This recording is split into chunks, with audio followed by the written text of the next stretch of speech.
આજે હું તમારી સાથે શેર કરીશ ઘઉંના લોટમાંથી મેગી બનાવવાની રેસીપી। બજારની મેગી કરતાં જો આપણે ઘરમાં આ રીતે મેગી બનાવીશું ને તો બાળકોને ખબર પણ નહીં પડે કે આ બજારમાંથી લીધી છે। આપણે ઘરમાં જ બજાર જેવી જ મેગી બનાવી અને તૈયાર કરશું। તો ચાલો રેસીપીની શરૂઆત કરીએ। તો અહીંયા મેગી આપણે ઘઉંના લોટમાંથી બનાવવાની છે। તો વાસણમાં મેં એક મોટો ચમચો ઘઉંના લોટનો લીધો છે કે જે આપણે રોટલી બનાવવા માટે વાપરતા હોઈએ છીએ। તેમાં 1 ચમચી તેલ નાખ્યું છે અને તેમાં થોડુંક મેં મીઠું નાખી દીધું છે। હવે મીઠા અને તેલને આપણે સરસ રીતે લોટ સાથે મિક્સ કરી દેવાનું છે, જેથી મોણ છે તે લોટ સાથે સરસ મિક્સ થઈ જાય અને આપણી મેગી છે તે સરસ બને। હવે આ રીતે આપણે મિક્સ કરી અને લોટને તૈયાર કરી દીધો છે। હવે આપણે તેમાં થોડુંક પાણી નાખી અને જેમ આપણે રોટલીનો લોટ બાંધીએ ને તેવી રીતે મધ્યમ પ્રકારનો લોટ બાંધી અને તૈયાર કરવાનો છે। તો અહીંયા લોટ બંધાઈ અને તૈયાર થઈ ગયો છે। જે પ્રકારે આપણે રોટલીનો લોટ બાંધીએ તેવો જ લોટ મેં અહીંયા બાંધ્યો છે। તો અહીંયા મેં સેવ મેકર લીધું છે કે જેમાં આપણે સેવ, ગાંઠિયા, ચકરી જે બધી વસ્તુઓ બનાવીએ તેનો સંચો લીધો છે। તેમાં મેં બધા લોટને નાખી દીધો છે અને અહીંયા આપણે જે સેવ પાડીએ છીએ તે જ મેં તેની એક જારી લીધી છે અને તેને આપણે આમાં ફિટ કરી દેવાની છે। હવે એક તપેલામાં આપણે પાણીને ગરમ કરવા માટે રાખી દઈશું। તો પાણી ઉકળવા માંડ્યું છે। હવે ગેસની ફ્લેમ આપણે ધીમી કરી દઈશું અને આ રીતે બધી જ સેવ આપણે પાડી લઈશું ઘઉંના લોટની। તો આ રીતે આપણી મેગી બની અને તૈયાર થઈ જશે।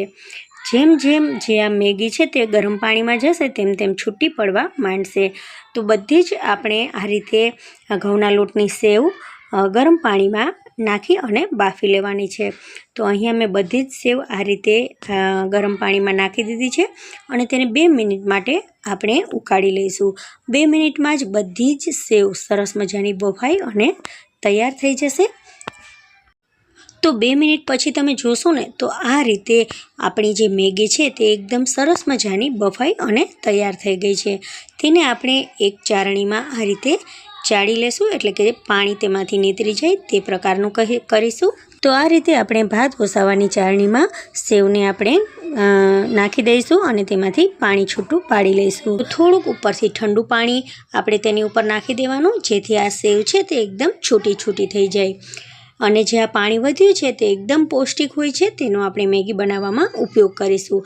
આ પાણીને બિલકુલ પણ ફેંકવાનું નથી। તો અહીંયા આપણી મેગી બની અને તૈયાર થઈ ગઈ છે। ખાસ એ વાતનું ધ્યાન રાખવાનું કે મેગી જો આ ચીકણી બની હોય ને તો તેની ઉપર પાણી ઠંડુ નાખી દેવાનું, જેથી તે મેગી છે તે એકદમ છૂટી થઈ જશે। હવે અહીંયા કઢાઈમાં મેં થોડુંક તેલ લીધું છે। તેલ ગરમ થઈ ગયું છે, તેમાં આપણે ઝીણું સુધારેલું કેપ્સિકમ અને ગાજર નાખી દઈશું। બંનેને સરસ રીતે આપણે ચલાવતા રહીશું જેથી તે સોફ્ટ થઈ જાય। તમારા મનગમતા શાકભાજી આમાં તમે નાખી શકો છો। મેં વટાણા પણ નાખ્યા છે। તો વટાણા મેં પહેલેથી બાફીને નાખેલા છે, તો ફ્રોઝન વટાણાનો મેં ઉપયોગ કર્યો છે। તમારી પાસે ફ્રેશ વટાણા હોય તો તે પણ નાખી શકાય। હવે ગાજર અને કેપ્સિકમ એકદમ સોફ્ટ થઈ ગયા છે, તો આપણે તેમાં વટાણા પણ નાખી દઈએ। પહેલેથી જ બાફેલા વટાણા નાખ્યા છે। બાળકોને ભાવતા મનગમતા શાકભાજી નાખી શકાય। હવે મેગી બનાવતી વખતે જે પાણી વધ્યું હતું ને તે તેમાં નાખી દઈએ। તો તેમાં પણ આ બધી વસ્તુઓ સરસ રીતે ચડી જશે। તો થોડુંક પાણી આપણે તેમાં નાખી દઈએ। થોડીવાર માટે આ પાણીને આપણે ઉકળવા દઈશું, જેથી બધા શાકભાજી સરસ રીતે ફરીથી સોફ્ટ થઈ જાય। હવે મેગી જ્યારે આપણે બનાવી હતી ત્યારે તેમાં થોડુંક મીઠું નાખ્યું હતું। તો તમારા મનગમતા સ્વાદ માટે તમે આમાં કોઈ પણ મસાલો નાખી શકો છો। ઘરે જ બનાવેલો મેગી મસાલો નાખી શકાય। મેં અહીંયા બહારથી જે મેગી મસાલો મળે છે તેનો ઉપયોગ કર્યો છે અને મનગમતો તમે કોઈ પણ સ્વાદવાળો મસાલો તેમાં નાખી શકો છો। તમારે બહારની મેગી જેવો જ સ્વાદ જોઈતો હોય તો મેગી મસાલો નાખવાનો। હવે આ બધી વસ્તુઓ સરસ રીતે એકદમ ઉકળી ગઈ છે અને એકદમ તેનો ટેસ્ટ સરસ આવી ગયો છે। હવે આપણે તેમાં બાફેલી જે ઘઉંની સેવ હતી તે નાખી દઈએ। અહીંયા એકદમ ઝડપથી મેગીને ચલાવવાની નથી। જો એકદમ ઝડપથી ચલાવીશું ને તો મેગીના એકદમ ઝીણા ટુકડા થઈ જશે અને બાળકોને નહીં ભાવે। તો એકદમ મોટી લાંબી મેગી રહે તે માટે આપણે તેને આ રીતે હળવા હાથે જ ચલાવીશું અને થોડીવાર માટે આ રીતે ગરમ થવા દઈશું। તો 2 મિનિટ પછી આપણી મેગી છે તે એકદમ સરસ મજાની બની અને તૈયાર થઈ ગઈ છે। તો મિત્રો છે ને એકદમ મેગી બનાવવી સહેલી, બહાર જેવી જ મેગી બની અને તૈયાર થશે।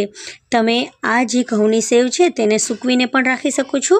જ્યારે પણ મેગી બનાવવાની હોય ત્યારે તેને ગરમ પાણીમાં આ રીતે બાફી લેવાની અને ફરીથી આ જ પ્રોસેસથી મેગી બનાવી લેવાની। તો મિત્રો તમને જો મારી આ મેગીની રેસીપી ગમી હોય ને તો મારી ચેનલને લાઇક, શેર અને સબસ્ક્રાઈબ જરૂરથી કરજો। Thank you for watching. મળીએ નવી રેસીપી સાથે, ત્યાં સુધી બાય, ટેક કેર, જય હિન્દ।